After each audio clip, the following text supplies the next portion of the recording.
ममता स्वीकारणार का सोनियांची ऑफर हा सगळ्यात महत्त्वाचा प्रश्न आहे।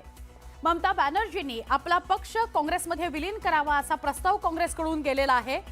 ममता बॅनर्जींना उपाध्यक्ष पदाची ऑफर दिली गेलेली आहे, तर अभिषेक बॅनर्जी यांना महासचिव पद दिलं जाईल किंवा महासचिव पदी आपण त्यांना विराजमान करू अशी ऑफर काँग्रेसकडून ममता बॅनर्जींना गेलेली आहे। अभिषेक बॅनर्जी आणि राहुल गांधींची दिल्लीमध्ये भेट झाली आणि दिल्लीमध्ये झालेल्या भेटी दरम्यान कदाचित ही खलबत झाली किंवा ही चर्चा झाली असं कळत आहे। मंगळवारी ममता बॅनर्जी आणि सोनिया गांधींमध्ये सुद्धा या संदर्भातली चर्चा झाली असं कळत आहे।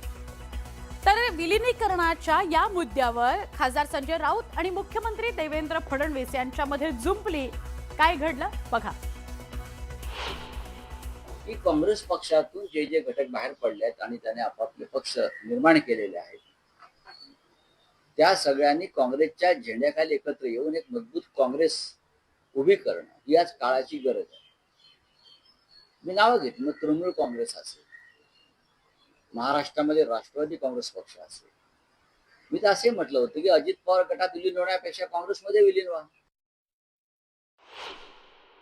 मला अजून राऊत का विलीन झाले नाहीत हे समजलेलं नाही। त्यांनी त्यांच्या विलीनीकरणाचा मुहूर्त काढावा, इतरांचा मुहूर्त कशाकरता काढतात? ते आपले महाराष्ट्रातले नेते आहेत, महाराष्ट्रावर बोलावं, जगभरावर कशाला बोलावं आपण?